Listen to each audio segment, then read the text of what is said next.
Hello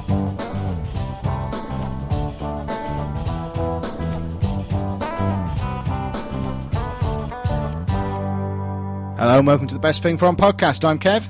I'm Steve. And let's get straight down to business. This is important stuff because the mystery of last week's episode, and there was a mystery, and we didn't realise it until the end of the show, the mystery of the missing molasses.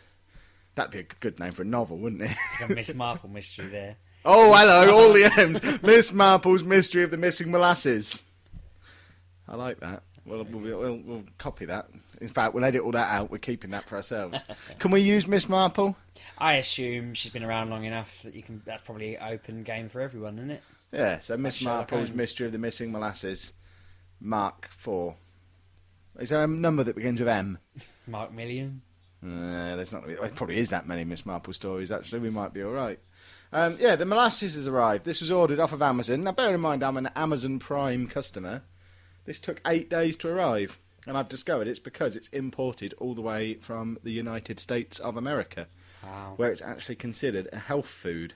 from a health food company. Now, hold on. Before I pass it to you, I want to tell you a little bit about molasses, because I've been doing some research. Molasses, now there's different types of molasses. I've got crude black strap, which is the least sweet and delicious of the varieties I've since discovered. It's basically the slimy mess that's left over after they've cooked up like sugar beet and sugar cane to get all the sugar out. Once all the delicious sugar's out, this is what's left over. Now this is Rayner's crude blackstrap molasses. It's made from the world's finest cane sugars, and we pack it to retain its natural goodness. This is like a beer review, isn't it? But it's molasses. This could be a new segment, so there's loads of different ones on Amazon. Now, the good people of Rayner's Essentials recommend 2 teaspoonsful per day dissolved in warm water or milk, and of course it can be used in baking cakes, puddings and pies. I'm going to pass you this jar of molasses so you can have a spoonful of it and let me know what you think of it. Now, I did read on the internet that this is... Careful as you open that because it's very spilly. Yeah. As demonstrated. You are opening it over your laptop. Yeah, I didn't spill any. You might want to wipe that with that. I don't really want to. I could lick it clean, but I've tasted it already, so I don't think that's a good idea. Everything's collapsing. I've wanted to taste what I thought this was. I thought this was treacle, but it turns out it's not. It's like treacle's dirty uncle. Oh, he's got a good old spoonful of it there. I'm letting it dribble. Do you want to dissolve it in some warm milk or I'll water? tell you once I've tasted it. I don't know what health benefits this gives you. There you go. It's in his mouth. It's better than I expected it to be, but it ain't nice. It sounds quite sticky there on the old palate, little fella. Ugh. Okay, the aftertaste is disgusting. Apparently, if I'd have got non-blackstrap, it would have been sweeter. Because I was looking for recipes so that I could prepare something with molasses. I'll tell you what that would go good with. Steak.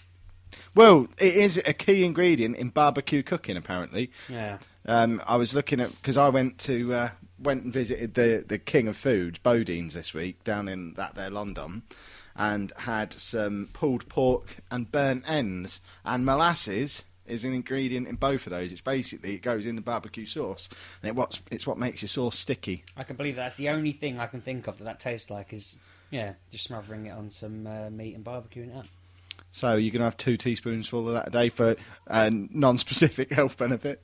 Do you reckon it just stops you putting other stuff in your mouth because you don't want to risk the taste? I don't know. I can't imagine what possible benefit it gives you. Unless it's like when they sell that stupidly expensive honey that's like £18 a jar. But what's that supposed to do? That's supposed to have antibiotic sort of cleansing. If you were to have some sort of... these people who sort of try all these different new age ideas, they think that stuff like that will help you if you've got cancer, like drinking green tea, and that will help you fight the cancer off. I've always wanted to taste molasses because I thought it was treacle. I've never tasted treacle either, so either would have been fine. But because, and this is such a random reason I wanted to try it. But when I was little, I watched a Thomas the Tank Engine episode where Percy, the green one, was at the docks. A box fell on him full of treacle, and it looked quite nice in that video. It got covered in it, and I thought I want to try that. It looks quite nice, but I've never had it, and that was like 25 years ago. So we want the internet to send us some treacle now, do we? Because I don't want to keep buying for all these random things. So I thought, I'm solving that one. I could have bought my own treacle, to be fair, but 25 years. But Yeah, I thought molasses would have covered it, but no, apparently not. So is it something I have to get on a subscription from Amazon, or do you reckon you can live without it in your life? I reckon I can live without it. Next time you have one of your award-winning barbecues, you should probably... Well, I was tempted to have an award-winning barbecue this week because, as mentioned, I went down to Bodine's. Now, anyone who is not familiar with Bodine's, we went there as part of our other show for a post-Eurogamer barbecue fest last year, didn't we? And had a massive load of food, and it was awesome. And it's basically really nice barbecue food, pulled pork, ribs, wings, all that delicious stuff that is just wonderful. And I was sat in there working my way through my big pile of meat, and I looked over and saw there was a fridge in the corner. I'm thinking, oh, that's probably where they keep the fizzy pops, like in most eating establishments. On closer inspection, this is a fridge full of all the meat that they sell to customers in there, but in refrigerated format, so you can take it home and barbecue it yourself, complete with barbecue instructions and bottles of the sauces. Nice. So I was tempted, if it wasn't for the fact I then had to get on the tube and then drive home, and thought that meat isn't going to be too clever once I've got it across London and then all the way back to Peterborough. But I was so tempted to buy some, bring it home, and then barbecue whatever the weather when I got home. So next time we're there, we'll take a cool bag with us. Or a disposable barbecue. Because there's a significant price difference. I ordered pulled pork and burnt ends, as previously stated. Get that with some coleslaw and some chips is £13.95 in Bodine's. To buy enough pulled pork and burnt ends for 2 people from their refrigerated section would have only cost me £7. That's interesting. A bottle of the sauce is another £3. So for a tenner, I can get 2 persons worth of eating. I don't need the coleslaw and the chips. It's nice coleslaw and chips, but it's all about the meat when you go to that place.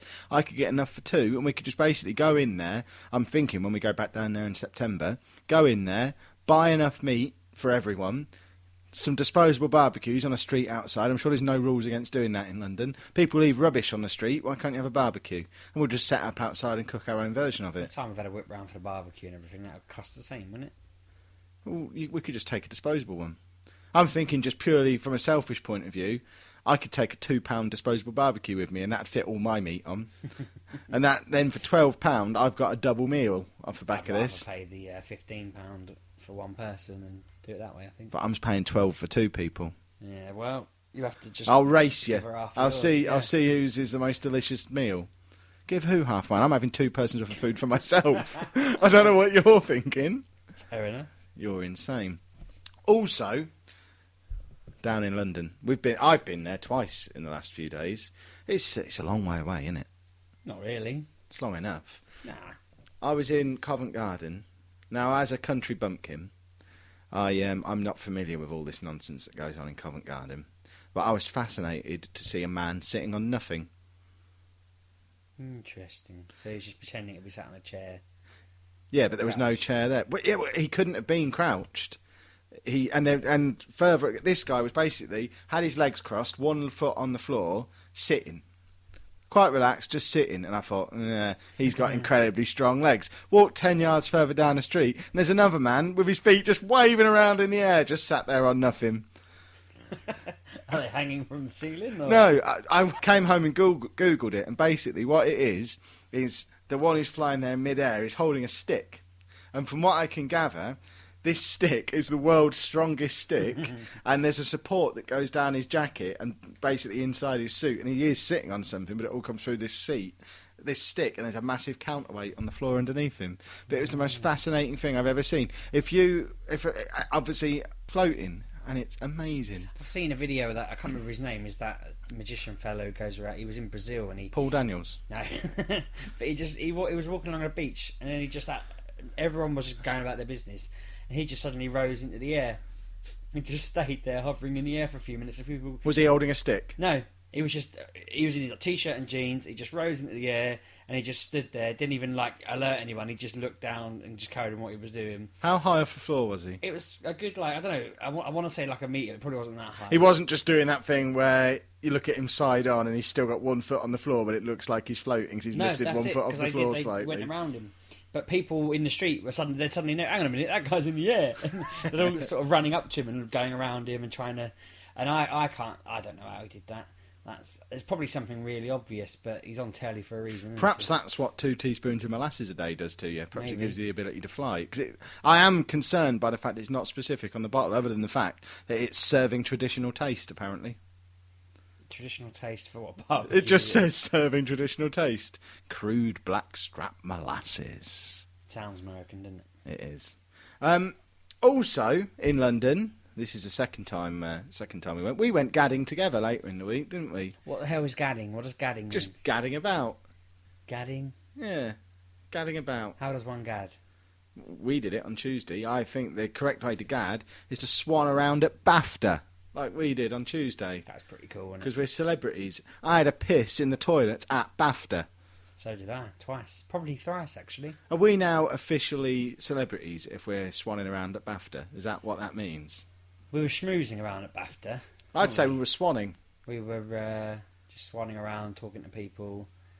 Well, you were playing Portal most of the night, weren't you? Portal. Yeah, well, there was a big screen playing Portal on there. I wandered off at one point and just had a look out the window of the BAFTA building, just because I was bored. You know, it's just a room full of people. It's only BAFTA.